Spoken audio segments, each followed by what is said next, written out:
เป็นผัวที่เมียแก้วแน่แล้วก็คงสุขสั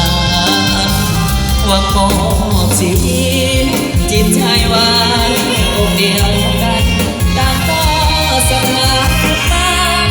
ให้ฝันเธอวันวิวาโอ้ไม่ยากที่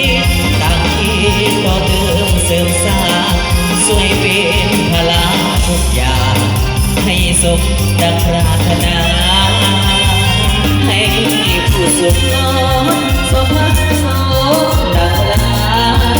พี่น้องเพื่อนฝูงทั่วหน้าต่างก็มาตัวป่วยของใสจงบอกหาให้ยิ่งยาวมาอย่าแก้พันสัววันให้เมาลงไปสับสี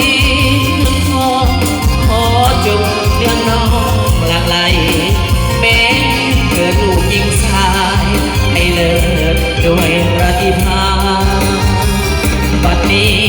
ทั้งสองสมปองเป็นคู่กันแล้วได้เป็นผัวที่เมียแก้วเลิศแล้วก็คงสุขสันต์แม้ยามผ่านผ่านคิดไปอภัยให้กันดวงใจสองจงยึดมั่นต่อกับควันหัวเดียวเมียเดียว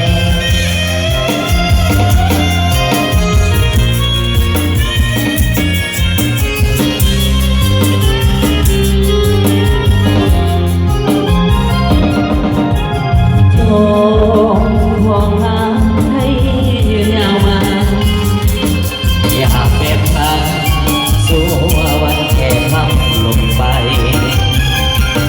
ทิ้งกันทองขอจงเลื่อนน้องหลากไหลแม้เกิดลูกยิงชายให้เลิศด้วยปฏิภาณวันนี้ทั้งสองสมปองเป็นคู่กันแล้ว